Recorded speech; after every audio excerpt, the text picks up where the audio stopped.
yang ada di rumah, Anda bisa menceritakan permasalahan yang Anda alami. Anda bisa mengirimkan SMS ke kami di nomor 0819 081 74 kali 1. Ya.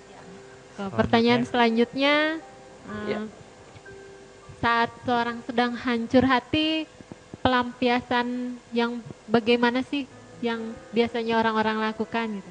Pelampiasan yang baik gitu ya. Pelampiasan yang baik. Banyak juga yang salah juga. Begini, pelampiasan tuh banyak pengaruh ya, dari faktor temperamen, faktor gender. Lingkungan. Biasanya misalkan wanita kalau hancur hati kebanyakan menangis. Kalau pria mungkin hancur hati dia pelampiasannya, tapi sebagian orang negatif pelampiasannya, mereka dugem, mereka mabuk, mereka minum, mereka berusaha lari dari kenyataan bahwa mereka sedang menghadapi masalah. Tapi selesai mereka mabuk, ngobat dan minum, mereka harus menghadapi kenyataan, masalah ternyata tambah besar. Kenapa? Uang mereka habis. Itu pelampiasan yang tidak benar. Jadi banyak orang melampiaskan waktu hatinya hancur dengan berbagai macam cara. Cuman mari, kalau Anda sedang mengalami hancur hati, pilih pelampiasannya yang benar. Kenapa? Memang orang hancur hati pasti hatinya hancur, dia pasti butuh pelampiasan. Wanita menangis, bisa saja mungkin saya pernah waktu saya hancur hati, saya jalan, saya naik motor di tempat yang sepi, saya teriak di sana. Boleh? Atau Anda mungkin ke pantai yang sepi, nggak ada orang, jangan di kantor Anda teriak, dikirain Anda gila.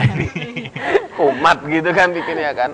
Tapi nggak apa-apa, Anda mungkin itu untuk proses awal hanya meredakan. Ingat, itu belum menyelesaikan, itu hanya meredakan. Kita cari caranya, dan itu sangat pengaruh di kepribadian Anda. Misalkan, orang dominan itu cara dia pelampiasan kalau dia hancur hatinya, olahraga mungkin.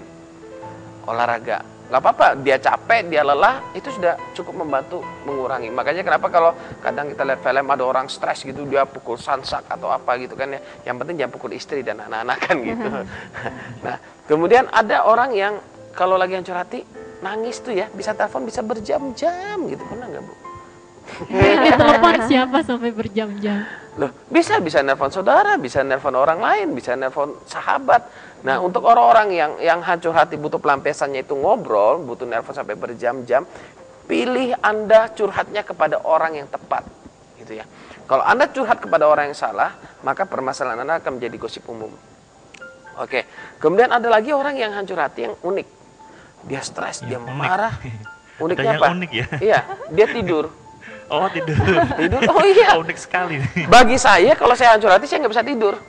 Tapi bagi orang tipe kepribadian stabil, dia malah tidur. Gitu. Ada juga orang yang lagi hancur hati, dia butuh waktu menyendiri. Jangan diajak ngobrol, orang-orang seperti gini. Nggak apa-apa. Ketenangan. Semua orang punya cara pelampiasan masing-masing. Tapi yang paling penting, jangan pelampiasan yang salah. Misalkan, orang yang hancur hati, dia tipe cermat, dia menyendiri, akhirnya loncat bunuh diri. Jangan, itu salah. Gitu kan ya. Atau malah karena orang-orang yang intim misalkan, dia pelampiasannya butuh teman ngobrol, ngobrolnya sama, misalkan sama PSK, sama orang-orang yang hidupnya gak benar, ini dapat sumber yang salah, nasihat yang salah, maka itu akan bisa menyesatkan. Jadi pelampiasan yang benar, pilih hal-hal yang positif untuk kita bisa melakukannya. Ya, seperti ini Pak Susilo, Bu Rita. Mungkin waktu hancur hati kebanyakan orang mendengarkan lagu-lagu yang melankolis atau lagu-lagu yang bisa itu yang menjadi permasalahan, yang menggambarkan permasalahannya. Apakah itu bisa membantu menjawab permasalahan orang yang hancur hati? Mungkin dari Bu Rita? Ya, sebenarnya itu menjawab atau tidak itu tergantung dari jenis lagunya, begitu ya. Jenis lagunya, lagu apa yang didengarkan gitu. Karena banyak juga sekarang kalau kita dengar lagu-lagu zaman sekarang yang kata-katanya juga bukan kata-kata yang membangun, begitu ya. Nah, pemilihan lagu itu sangat penting. Apabila pemilihan lagunya kata-katanya positif, bisa membangun pribadi kita, membangun karakter kita, dan ketika kita menerima kata-kata dari lagu-lagu itu memotivasi kita untuk melakukan tindakan yang positif, maka lagu itu bisa membantu sebenarnya, membantu kita untuk keluar dari masalah kita itu. Dan apabila kata-kata di dalam lagu itu kemudian kita jalankan begitu ya, tidak hanya kita terima begitu saja, tetapi juga kita sungguh-sungguh jalankan begitu. Tetapi apabila lagu-lagunya yang dipilih, sekali lagi kata-katanya adalah kata-kata yang tidak membangun, maka itu adalah akan menjadi pilihan yang salah. Begitu. Ya. Atau mungkin solusi lainnya mungkin bisa curhat atau baca buku atau Iya. bisa membantu ya itu ya. Itu sekali lagi kembali lagi tergantung kontennya, tergantung isinya. Seperti misalnya curhat, tergantung curhatnya kepada siapa. Kalau curhat seperti misalnya kalau kita sering dengar istilah ya, burung emprit biasanya bergaulnya dengan burung emprit, atau misalnya orang yang pahit hatinya biasanya sukanya bergaul dengan orang-orang yang pahit hatinya juga. Apabila curhat dengan orang-orang yang modelnya seperti gini, maka dia tidak akan keluar dari masalahnya begitu. Tetapi kalau dia mau curhat dengan orang yang tepat, seperti yang tadi Pak Susilo sampaikan, dengan orang yang bisa dipercaya, dengan orang yang bisa diandalkan, dengan orang yang bisa dijadikan teladan di dalam kehidupannya, maka dia akan bisa keluar dari permasalahannya. Begitu juga halnya tadi dengan selain curhat juga bisa juga dengan membaca buku. Tergantung kontennya, tergantung bukunya itu apa.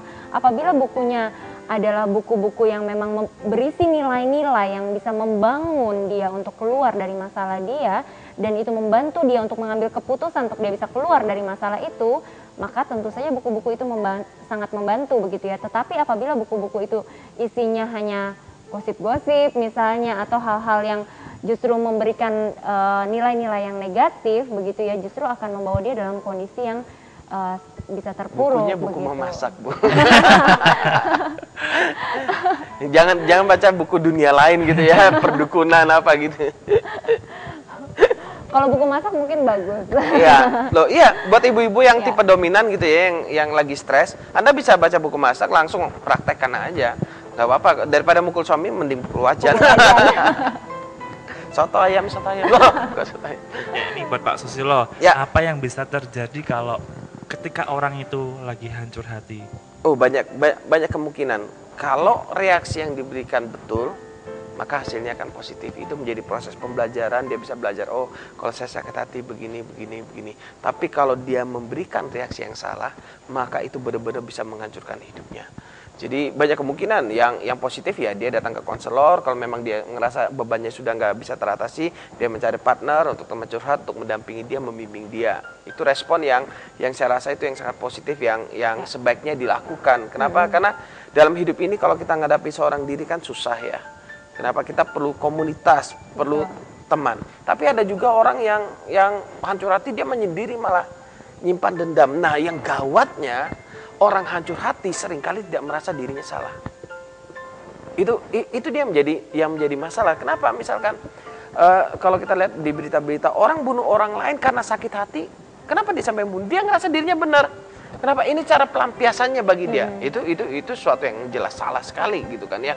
Orang hancur hati, kemudian dia lalu membanting barang, memecahkan sesuatu, melempar TV, maki-maki orang, itu reaksi yang salah. Saya cuma mau katakan begini, orang yang bijak itu tidak akan mencari alasan untuk membenarkan perbuatan yang salah. Saya ulang ya, orang yang dewasa atau orang yang bijak, dia tidak akan mencari alasan untuk membenarkan perbuatan yang salah. Misalkan begini, suami berkata, iya aku selingkuh karena istriku ya begini-begini. Masa suami pulang nggak ditemani, malah bau dapur, bau udang, istri apa itu? Nah, padahal yang salah siapa yo? Dia. Kenapa? Karena dia membuat keputusan untuk selingkuh. Buktinya ada tuh, para suami yang punya istri bau dapur malah, oh ya nggak apa-apa sayang, kita buka rumah makan saja yuk, malah menghasilkan. Kan gitu kan, tergantung respon. Jadi kalau kita bisa berespon benar, maka pasti kita akan benar. New Life ada kan buat itu, mendampingi kita teman-teman yang stres, kayak Ana dulu gitu ya, sebagian rekan-rekan kita yang stres, kita ada bersama dengan mereka. Bukan berarti kami nggak punya masalah, kami juga banyak masalah. Kenapa kita bisa tetap kuat? Komunitas, lingkungan yang baik, yang saling menguatkan. Jadi dalam hidup ini saya sebagai narasumber, Budita sebagai narasumber, kami seringkali kadang down. Tadi barusan kita cerita-cerita tentang bagaimana kita down dan mengalami masalah demi masalah. Tapi yang pertama pasti karena ada Tuhan yang menguatkan kita. Betul, berdoa. Ya. Yang kedua ada lingkungan yang menguatkan. Nilai-nilai yang kita punya, prinsip hidup yang kita punya, itu yang akan menguatkan kehidupan kita. Ya. Ya, jadi bagaimana sih caranya supaya kita tidak hancur hati? Nah, silakan.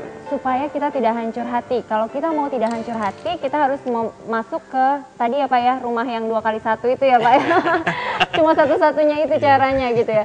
Selama kita hidup di dunia ini masih sangat mungkin. Tapi kalau masuk neraka lebih hancur lagi dia. ya itu masalah yang baru lagi yang Iya. harus dipikirkan bersama Betul. juga begitu ya. Cuma selama kita hidup di dunia ini, setiap kita saya jamin tidak akan pernah bisa terlepas dari yang namanya hancur hati. Selama kita Ya. masih punya hati ya. Iya.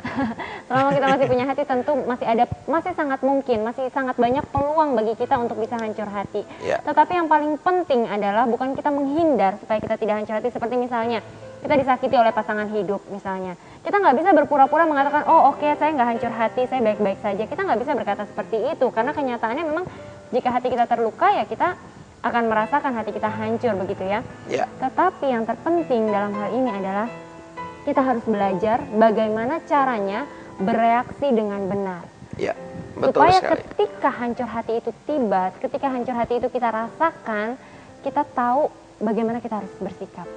Ya. Ya. Sebenarnya orang yang hidupnya benar itu bukan berarti dia selalu benar, tapi orang yang bukan berarti dia nggak ada masalah, Nggak ada maksud masalah, saya. iya. Orang yang hidup benar bukan berarti nggak ada masalah, tapi orang yang hidupnya benar adalah dia bisa bereaksi benar terhadap masalah. Ya, benar. Waktu dia bereaksi benar, dia orangnya akan benar, aman. Ya. Jadi sebenarnya bukan kegagalan yang mengakibatkan seseorang itu hancur, tetapi reaksi Reaksi. seseorang terhadap kegagalan itulah yang menentukan hancur atau berhasilnya seseorang. Ya, Ya, berarti sebuah perubahan hidup kita harus memiliki nilai dan kita harus memiliki sikap yang benar. Untuk itu mari kita lihat